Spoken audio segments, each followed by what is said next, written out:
네, 책으로는 72쪽 맞죠? 네, 72쪽 맨 마지막 줄 부분부터 읽도록 하겠습니다. 책으로는 72쪽 맨 마지막 부분부터 읽고 또 설명하도록 하겠습니다. 네. 나는 지금 완전한 내면의 변화를 경험하는 수준에 관해서 말하고 있다. 지금 이 경험하는 수준이거든요. 그래서 이제 실제는 아니다 이렇게 이해하시면 됩니다. 경험하는 수준. 다시 읽으면 나는 지금 완전한 내면의 변화를 경험하는 수준에 관해서 말하고 있다.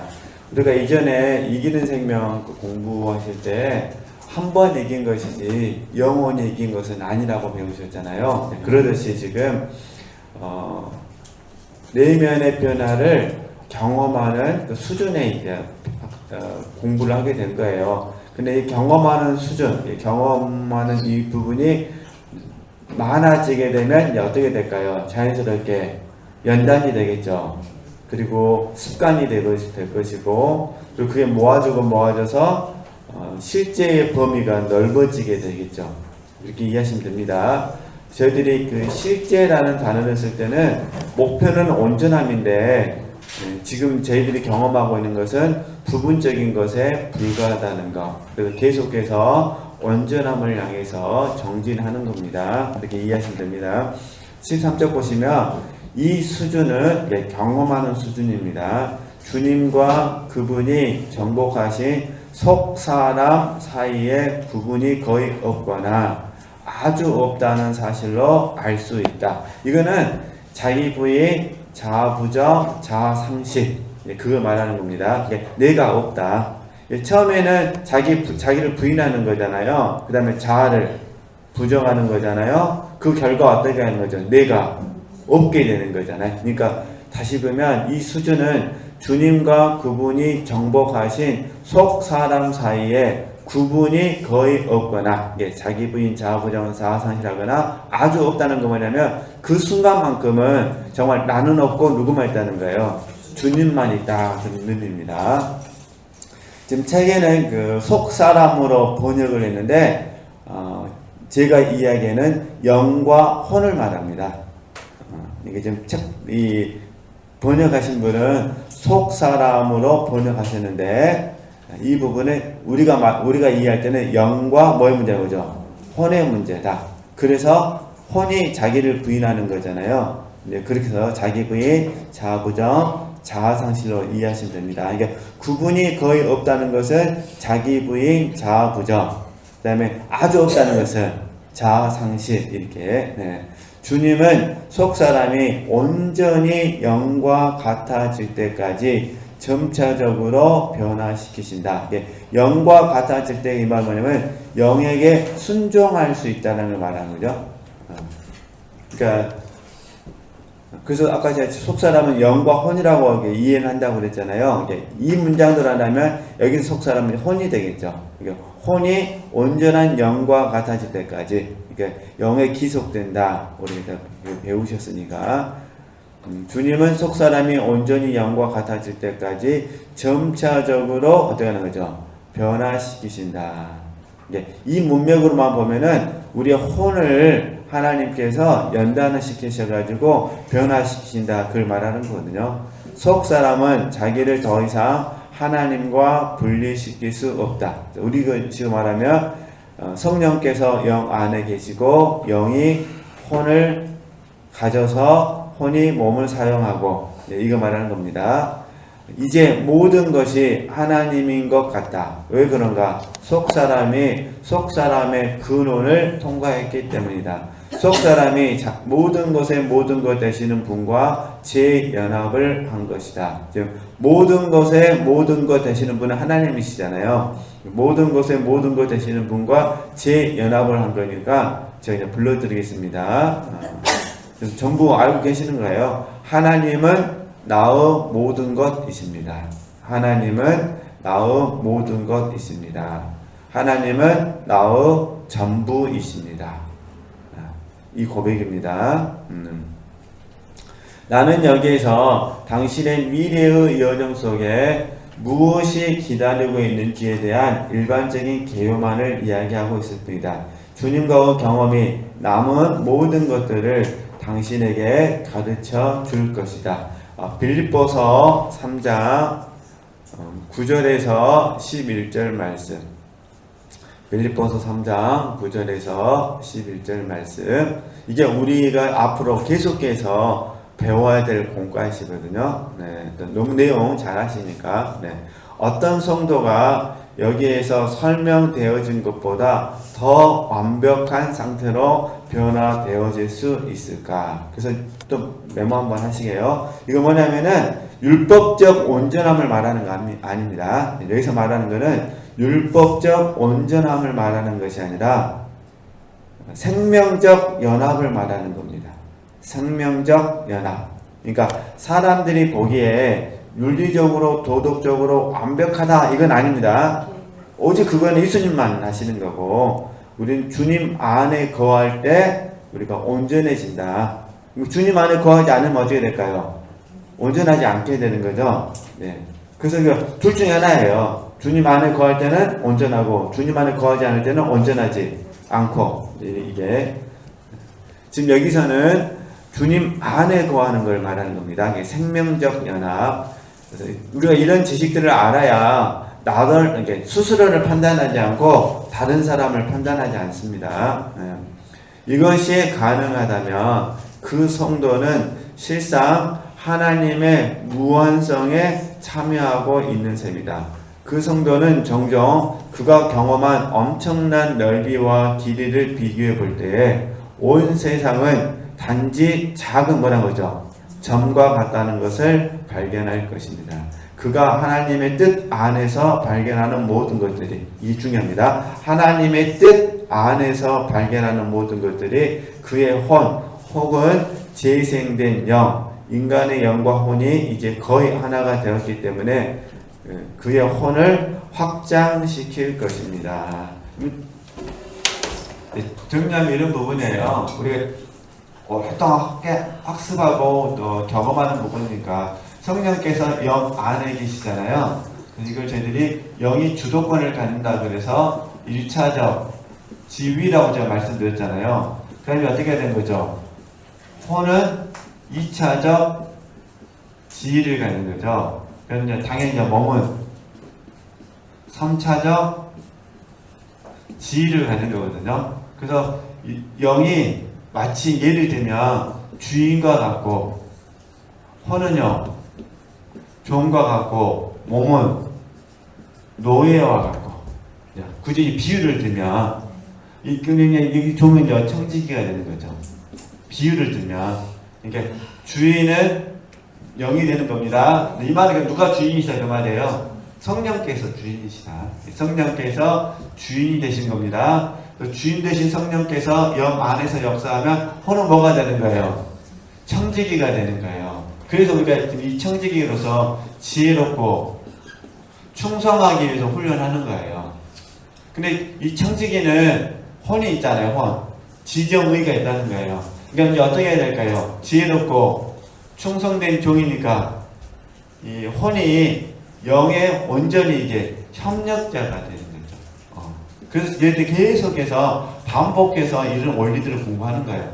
공부하고 적용하고 공부하고 적용하고 또 경험되고 그렇게 하는 거잖아요. 지금 지체들께서 이렇게 말씀 잘 안 하시겠지만 사실 가정에서 된장찌개 끓이실 때 얼마나 많은 시행착오를 겪으셨어요. 딱 끓이는 그날부터 완성되셔가지고 구수한 된장국을 끓이셨나요? 아니시잖아요. 그러면은 나이가 많이 드시면 된장국을 항상 잘 끓일까요? 아니에요. 이제 혀의 기능이 없어져가지고 이제 감으로 하죠. 감으로. 예, 그 감이 실패한다는 어떻게 될까요? 이러듯이 마찬가지다 그 말이에요. 저희들이 이 공간은 절대 잊어버려서는 안 되고 계속해서 수술에 가르치셔야 돼요. 영은 주인이고 혼은 청지기고 몸은 뭐이다? 노예. 노예는 그냥 뭐 하는 거예요? 순복하는 거예요. 순복. 네. 근데 봐보세요. 성령께서 영 안에서 역사하고 영이 혼을 가져서 혼이 몸을 사용하잖아요. 이게 그대로 말하는 거죠. 성령에서 따닥 신호를 주면은 몸도 따닥 하게 되는 거예요. 근데 이제 몸이 후패해지니까 성령께서는 따닥 그래도 몸은 따따따 후패해가지고 저는 제 몸을 보면서 느낄 게 그거예요. 신호등 앞에 서 있는 제 몸을 보면서 느끼는 거예요. 얼마 안 되잖아요, 거리가. 그냥 한 번에 갈 거 가서 뛸 때도 있거든요. 아무리 뛰어도 안 되더라고요, 이게. 그거 보면서 이게 다르구나. 이게 생각은 금방 되는데, 그리고 이제 제일 쉽게, 가장 쉽게 적용하는 것이 스마트폰이에요, 스마트폰. 누르는 거, 터치하는 거. 머리에서 다 끝나버리는데 뭐 하는 거죠? 이런 부분들. 이게 다 우리가 경험하고 있는 부분이니까. 그래서 원리만 잊어버리시면 안 됩니다. 근데 여기 항상 저희들이 속는 게 그거예요. 만사형통. 항상 우리가 속는 게 이게 소욕이잖아요. 우리의 소욕은 뭐만 있었으면 좋겠어요? 만사가 형통했으면 좋겠어요. 이거 우리가 처음에 예수 그리스도를 믿을 때 관계부터 배웠어야 되는데 뭐부터 배우냐면은 만사형통부터 배웠어요. 예수 믿으면 부자 되고 예수 믿으면 건강하고 또 기도하면 다 해결되고 이런 식으로. 근데 실제 삶을 살아보면 어떠세요? 삶을 살아보면 저도 믿음이 연약한 분들 지도하다 보면은 그분들의 고백이 그거예요. 목사님, 물어도 응답하지 않아요. 구해도 안 주셔요. 나는 하나님께 기도하지 않을 거예요. 내가 기도한 대로 하나님 내게 주신 적이 없으세요. 이렇게 돼버리는 거예요. 근데 지금 저희들 입장에서는 그게 아니야. 욕심대로 구하면 하나님은 안 주셔. 그럼 우리는 지금 뭐 하시죠? 아멘. 아멘 그러잖아요. 우리 지체를 봐보세요. 정말 이제 곧 있으면 이제 추수감사절이 되는데 이 단어만 들으면 막 은혜가 넘쳐버리잖아요. 그리 아무래도 그리 아니하실지라도 딱 하박국 딱 그 뭐가 되죠? 은혜가 넘쳐버리잖아요. 왜냐하면 또 더 흥분되는 거 죽으면 죽으리라 에스더. 이거는 하박국이고 그 다음에 또 다니엘 새 친구 이런 말 들으면 막 눈물 콧물 막 나오잖아요. 네. 옛날에는 안 그랬죠. 사실은 그렇게 고백할 수 있다는 것이 영적 실제다 그 말이에요. 영적인 실제는 뭐냐면은 성령께서 영 안에서 영이 혼을 사용해서 혼이 몸을 사용해서 사라질 때 이걸 뭐라는 거죠? 이게 생명의 전이 생명의 열매 이 부분이 사실 실제거든요. 실제. 그 다음에 또 한 번 더 붙인다면 말씀대로 사라지는 것. 이 부분이 실제죠. 말씀대로 사라지는 것. 그래서 항상 기뻐하라, 쉬지 말고 기도하라, 범사에 감사하라. 이 말씀에 순종할 수 있으니까 그게 실제거든요. 이렇게 우리 육체가 속으면 안 됩니다. 그리고 나머지는 다 뭐냐? 덤이죠, 덤. 그렇게 하시고 하소에서 이제 가르치셔야 됩니다. 그러면 좀 계속 보겠습니다.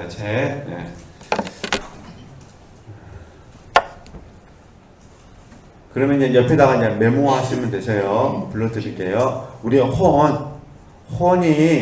협조자가 된 겁니다. 우리 혼이 협조자가 된 거예요.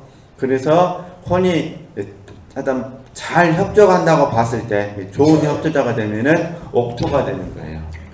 그러니까 혼이 협조를 잘 해주시면 뭐가 되세요? 옥토가 되세요. 옥토가 되면 어떻게 될까요? 말씀을 거스르지 않게 돼요. 그죠? 이게 저와 여러분의 마음에 봐보세요. 원망도 다스릴 수 있고 시비도 다스릴 수 있어요. 그러면 온유한 마음이 되고 겸손한 마음이 돼요. 같이 가는 거예요. 원망이 계속 된다는 것은 어떤 마음이죠? 겸손하지 않다는 것이고 온유하지 않다는 것이거든요. 시비도 마찬가지예요. 겸손과 온유가 되면은 시비도 없어져요. 물론 이제 최고의 덕목은 사랑이죠. 그래서 잘 아시죠? 사랑은 허다한 죄를 뭐 하시는 거예요? 덮는 거예요. 그죠? 시비는 왜 생기냐면 죄 때문에 생기는 거예요. 죄를 덮을 때는 시비가 안 생깁니다. 근데 죄를 뭐 하고 싶은 거예요? 안 덮고 줄쳐내고 싶은 거예요. 다 이제 그런 부분인데, 어찌됐든 우리가 좀 옥토에 대해서 말씀드린 겁니다. 우리 마음이 온유하고 겸손하면 옥토가 되죠. 그러면 어떻게 되느냐, 이런 특징이 있어요. 성령의 소욕에 거스르지 않아요. 그죠? 그러면 이제 하나님의, 이거는 로고스 말씀이 아니라 레마의 말씀일 때 하나님의 말씀을 뭐 하지 않아요? 거스르지 않아요. 사실 로고스 말씀에 대해서는 거스르는 사람이 없어요. 왜냐면 말씀 자체를 읽을 때는 그게 내게 말씀으로 있는 환난과 핍박이 안 오거든요. 우리 지체들이 성경 말씀을 읽으면서 막 말씀으로 있는 환난과 핍박이 오세요? 안 와요. 말씀으로 있는 환난과 핍박은 뭐냐면은 내 삶 속에서 말씀대로 살려고 할 때 찾아오는 거예요. 그냥 성경 읽을 때는 그냥 은혜로 읽는 거잖아요. 묵상은 좀 다른 부분이지만, 그러나 살 때는 어떻게 살 때는 말씀대로 사는 거잖아요. 하나님께서 우리를 계속해서 훈련하셔가지고 어떻게 했어요? 지금은 레마로 주셨을 때, 이것도 약간 구분을 하셔야 될 부분이 있어요. 성령의 소욕에 거스르지 않는다. 그 다음에 레마의 말씀, 하나님의 말씀에 뭐하지 않으세요? 거스르지 않게 되어지는 거예요. 이게 이 공과를 적용하신 분들이 사실은 실제를 추구하셔요. 근데 이게 없이 말씀만을 공부하시는 분들은 잘 실제를 추구하지 않으셔요. 왜냐면 말씀은 지식이 되어가지고 나는 전부 다 먹은다 했으니까 안다고 생각하고 있으니까. 안 그래요. 네, 그래서 이런 부분들은 조심하셔야 됩니다. 저도 늘 조심하는 부분이니까. 성령의 소욕 거스르지 않고 하나님 말씀을 뭐 하잖아요? 거스르지 않아요. 이게 이제 혼에서 이루어지는 자리입니다. 근데 우리는 이제 더 소원하잖아요. 이게 어디로 나타났으면 좋겠어요? 몸을 통해서 나타났으면 좋겠어요. 이게 또 이제 우리의 두 번째 소원이잖아요. 첫 번째 소원은 내 안에서 거스르지 않는 것이고, 두 번째 소원은요, 내 몸을 통해서 뭐 하는 거죠? 나타나는 거죠. 이 나타나는 과정 속에서 이게 범위가 있어요. 범위. 이건 어쩔 수 없는 것 같아요. 제가 아무리 생각을 해봐도 이건 범위가 있는 것 같아요. 달란트도 있고. 지금 저희들이 내 안에 하나님이 없다, 그 책 지금 읽고 계시잖아요. 좀 빨리 읽으신 분도 있고 좀 늦게 읽으신 분도 있거든요. 각자 읽는 방법이 다르니까 여기에 보면은 수녀님들 캘커타 수녀원에 있었던 수녀님들 이야기가 나거든요. 그게 인도인데, 인도에서 어떠냐면은, 인도는 이제 종교가 우리랑 틀리잖아요. 우리는 종교가 틀리는데, 많은 사람들이 길거리에서 죽잖아요. 죽어가고 있잖아요. 그러면 건드리는 사람이 없어요. 그냥 그대로 죽는 거예요. 그대로 죽는 거. 우리가 이해할 수 없는 세계예요. 그들 나름대로의 경제적인 수준도 있을 것이고, 종교적인 것도 있을 것이고, 어떻게 이해할 수가 없어요. 이게 지금 몸이 썩어가지고 길거리에서 쓰러져가지고 다 죽어가는데 아무도 뭐 하는 거죠?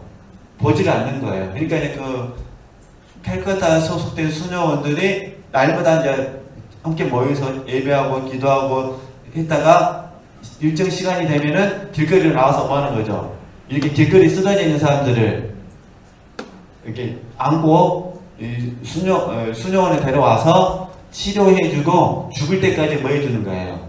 돌봐주는 거예요. 그래서 죽잖아요. 죽기 전에 물어봐요. 어떤 식으로 예배를 치러주기를 원하느냐? 그러니까 우리 그냥 카톨릭이니까 카톨릭 식대로 예배를 치러주기를 원하느냐? 아니면 당신이 믿는 종교 방식대로 이렇게 장례를 치러주기를 원하느냐?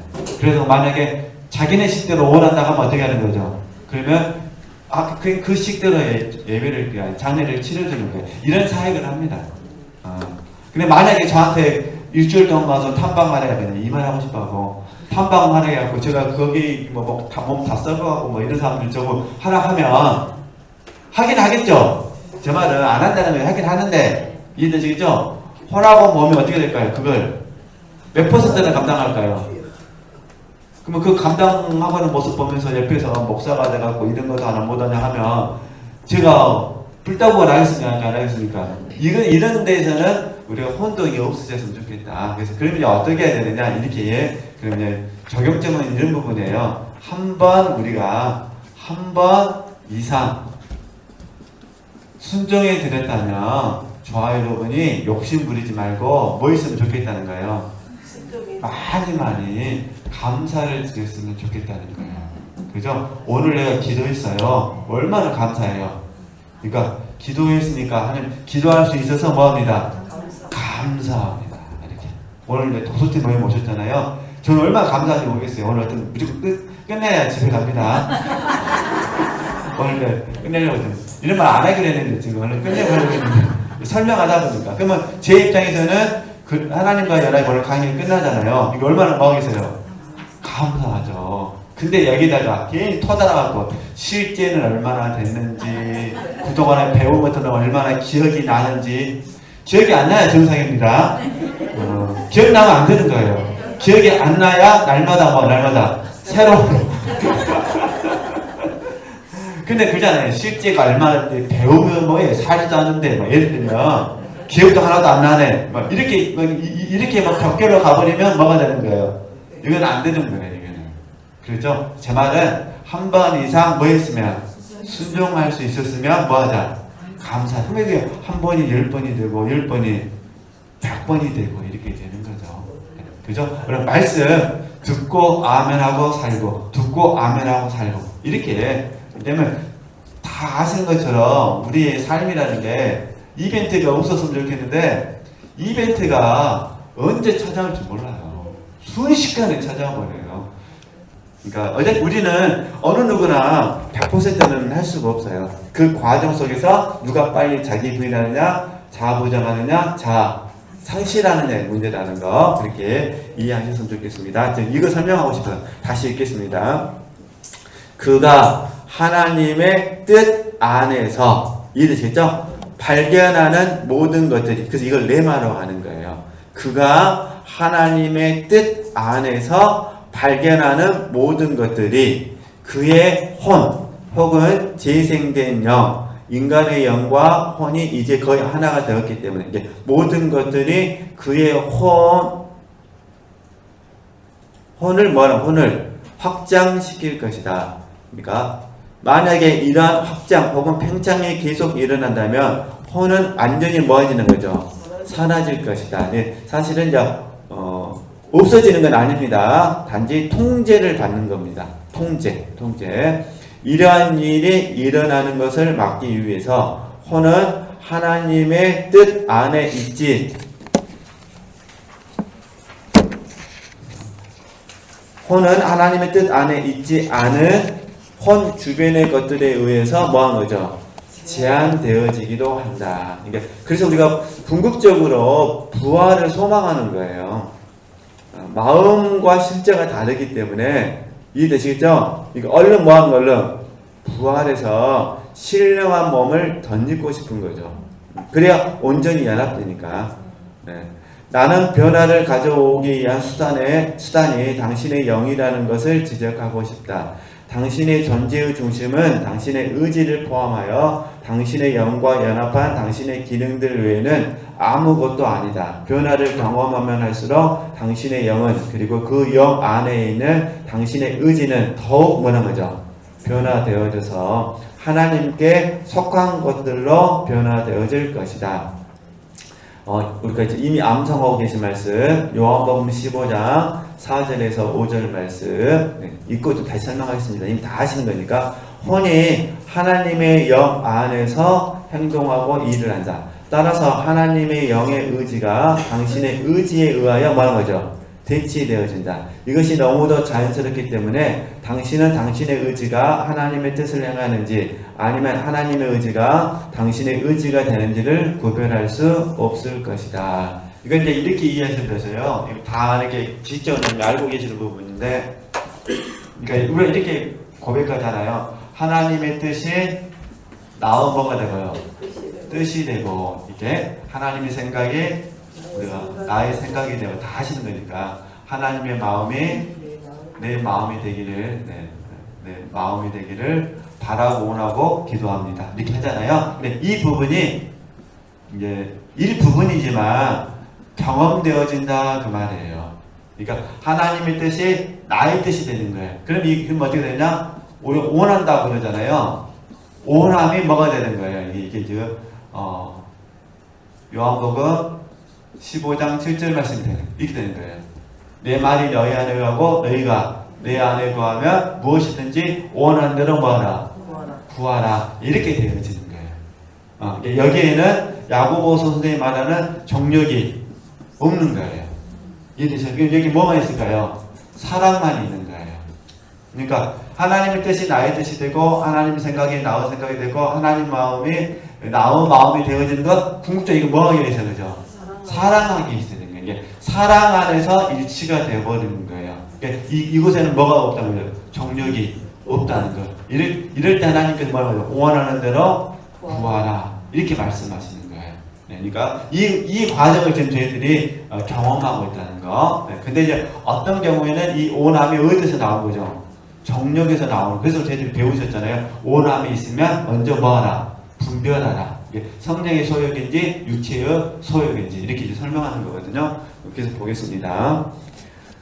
주님은 종종 그렇게 변화된 성도들에게 매우 특별한 희생을 요구하신다.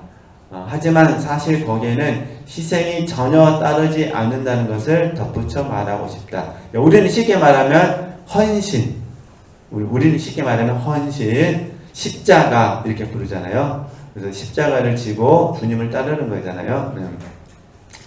왜냐하면 그러한 사람은 그분께 모든 게 그러한 지금 사람으로 번역됐죠. 사람인 것 같아요. 그렇죠? 왜냐하면 그러한 사람은 그분께 모든 것을 기꺼이 뭐라는 거죠? 바치려 할 것이기 때문이다. 생각해보거나 주저할 것이 전혀 없을 것이다. 사실 많은 대가를 지불해야 하는 것은 더 적은 희생들이다. 큰 희생들은 거의 아무런 대가도 필요로 하지 않는다. 왜냐하면 그것들은 당신의 혼이 어려움 없이 그러한 희생에 순종할 수 있을 때까지는 뭐하죠? 요구되지 않기 때문이다. 좀 쉽게 그냥 우스갯소리로 말씀드리겠습니다. 그냥 우리 선교사님들이 예를 들어서 뭐 방글라데시나 저는 안 가봤으니까 방글라데시라 할까요? 태국을 하겠습니다. 그냥 선교사님들이 태국에 선교하러 갔어요. 선교사님, 우리 이제 단기 선교 말고 선교사님 봐보세요.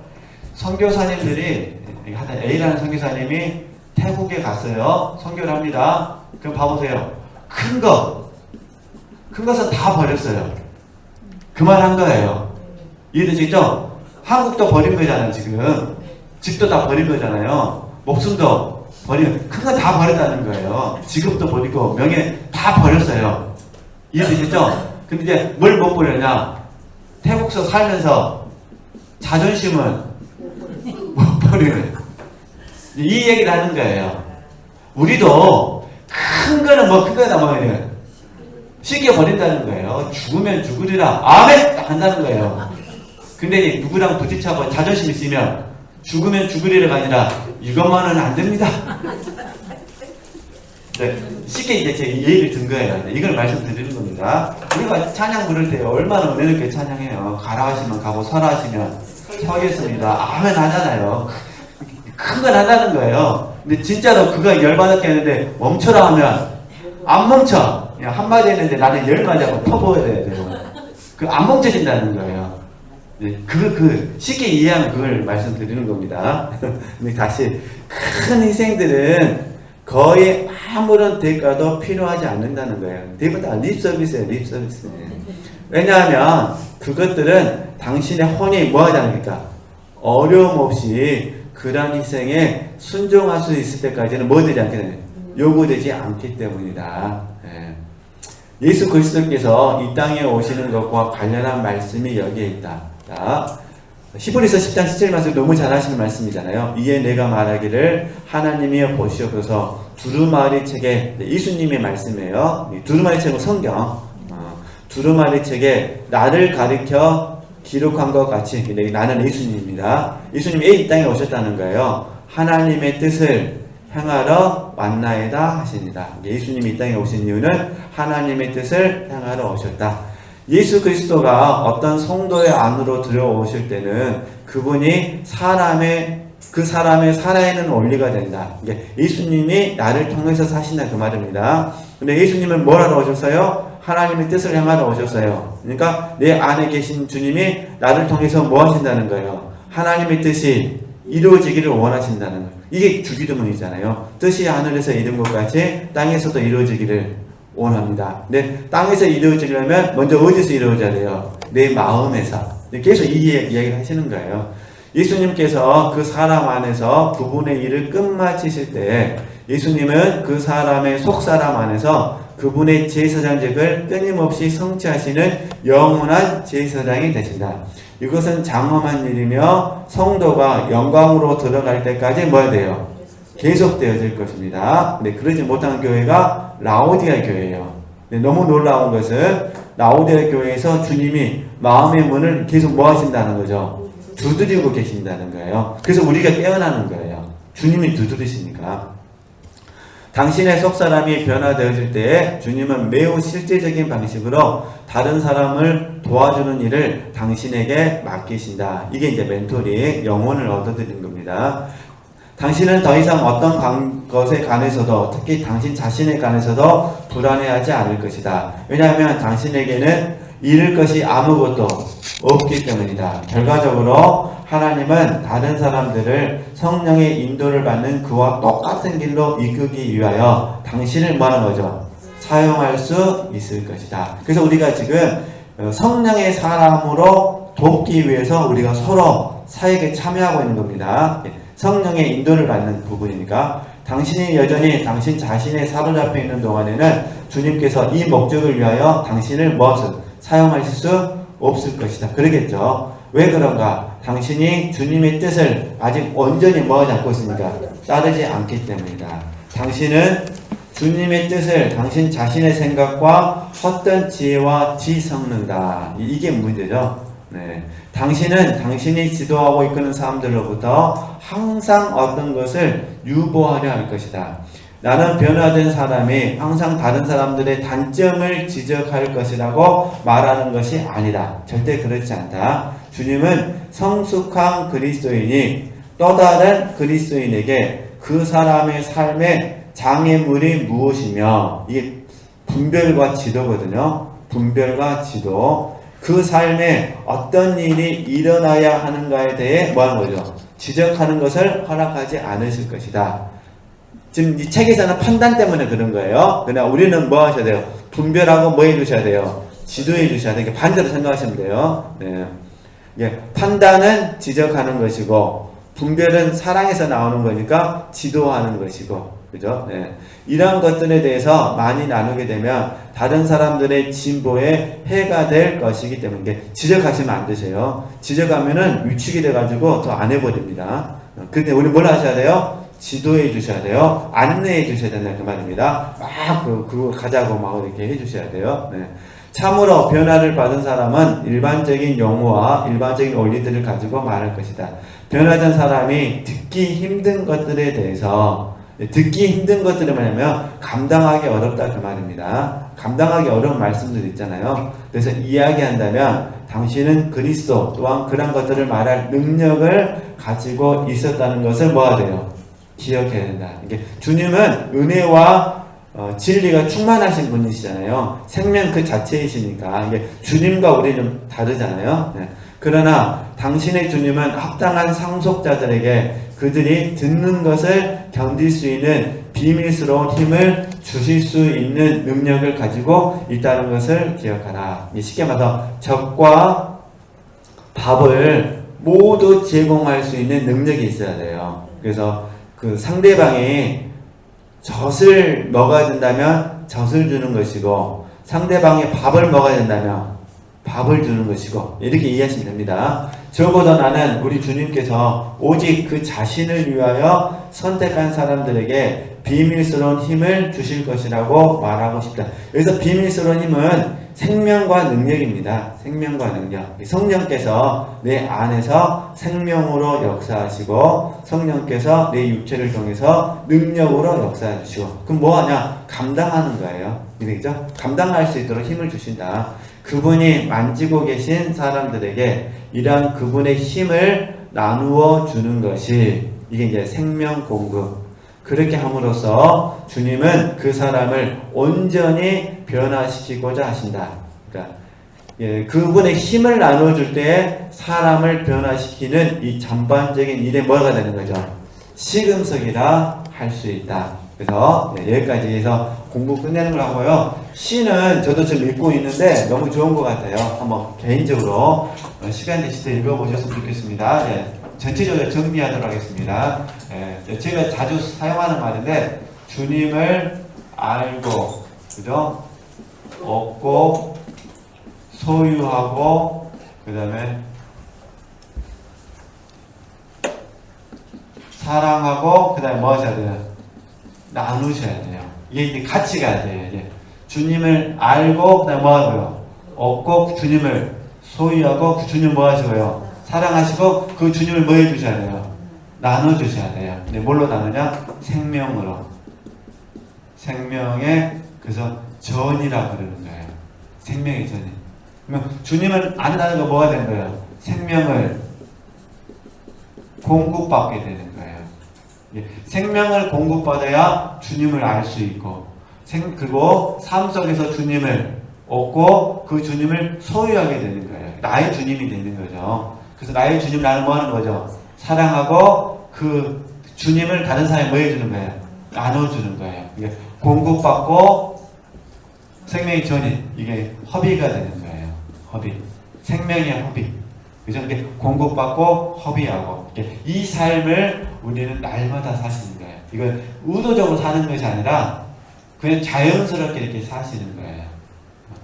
물론 이제 교회에서 우리 각자 속해 있는 모임이 있잖아요. 그 모임에서 이게 적용되어지면 제일 좋죠. 그러니까 근데 그 대신 절대 오해하지 않습니다. 만사형통으로 하시면 안 됩니다. 만사형통이 아니라 날마다. 그래서 이걸 통틀어서 두 가지로 저는 말씀드려요. 한편으로는 예배자고, 한편으로는 종. 우리 지금 계속 종 배우고 있잖아요. 청지기. 한편은 예배자고, 한편은 뭐가 되는 거죠? 청지기가 되는 거죠. 예배자로서 종으로서 사는 거예요. 그럼 이제 예배자로서 삶을 살면은 이제 혼인잔치로 가는 거예요. 종으로서 삶을 살면 천년 왕국으로 가는 거예요. 예배자는 성령으로 하지 않는 거예요. 신령과 진정으로 뭐 하자는 거예요? 예배를 드리시잖아요. 우리가 예배자로서. 그래서 우리가 지금까지 공부했던 거는 신령과 진정이 내 안에서 어떻게 이루어지고, 그리고 나를 통해서 어떻게 흘러나가는가를 공부한 부분이거든요. 그래서 이게 이제 잔느경이 경험한 거, 제가 조금 깨달은 걸 이제 말씀드렸습니다. 그리고 이제 이 내용의 연장선 속에서 이제 십자가의 전달자를 공부합니다. 그죠?